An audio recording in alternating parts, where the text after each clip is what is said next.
Goeiemôre. Ek en jy het seker al tot vervelings toe gehoor dat ouer mense sal praat van die goeie ou dae. Hoe dit in die goeie ou dae net soveel beter was.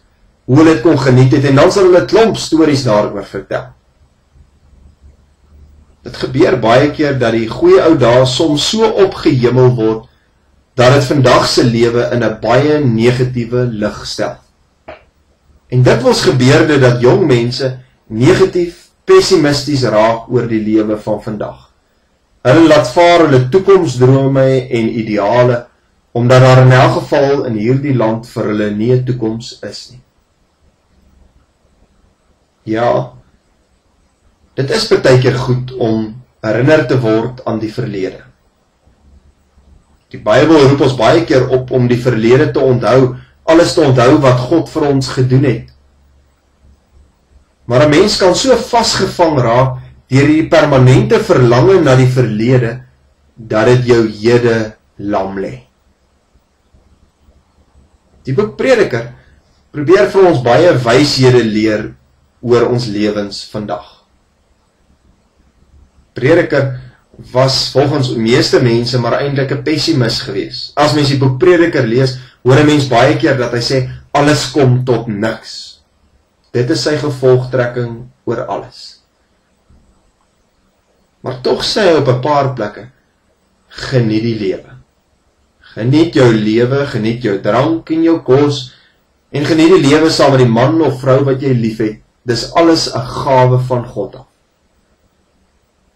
En dan sê hy op party plekke sommer net weer, dat dinge met jou gebeur waaroor jy geen beheer het. Jy kan nie daaroor kies nie, dit gebeur net met jou.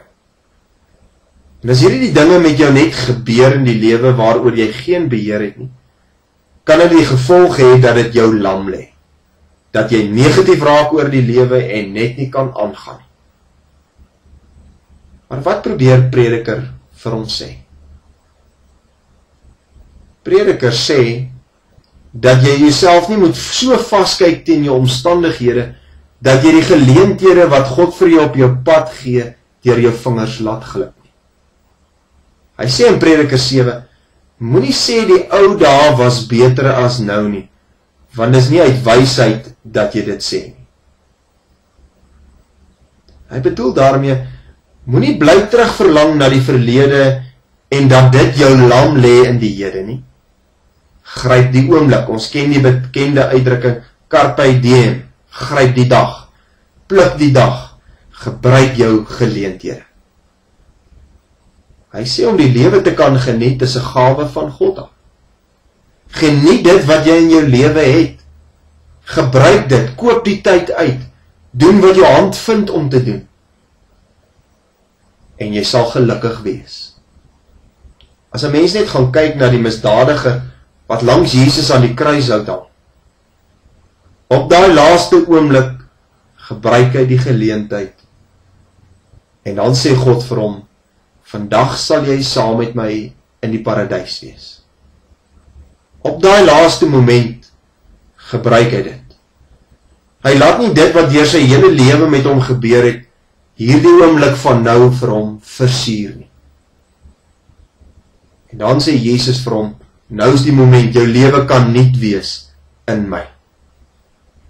En so kan jou en my lewe ook in Christus nou, vandag, in hierdie oomblik vir jou nuut word. Moenie laat die verlede jou lam lê nie. Moenie dat dit wat in die verlede gebeur het en jou verlange na die verlede jou hede beïnvloed nie. Gebruik die tyd. Koop dit uit. Doen wat jou hand vind om te doen. Interessant genoeg, as 'n mens na die ouer mense luister en hulle praat van die goeie ou dae, is dit dikwels die dae wat hulle arm was en swaar gekry het. Dit klink amper soos Prediker. Want dit is eintlik ironies. Die tye wat hulle die swaarste gekry het, was hulle beste tye. En as jy iets hiervan verstaan, om die tyd uit te koop, om te doen wat jou hand vind om te doen, in verantwoordelikheid voor God natuurlik, Want dis wat die prediker sê. Hy sê, dit is wat van ons mense verwag word. Dien God en gehoorsaam sy gebooie. Dan kan jy die lewe geniet met verantwoordelikheid. En dalk as jy iets hiervan besef en dit in jou lewe begin toepas, sal jy ook eendag op jou ou dag vir jou kleinkinders kan vertel van die goeie ou dag. Die dae toe jy dalk swaar gekry het of arm was, maar goeie dae wat jy geniet het. Die beste tyd van jou lewe. Mag jy die lewe te midde van omstandighede wat jy ervaar, geniet, omdat dit 'n gawe van God is. Tot volgende week.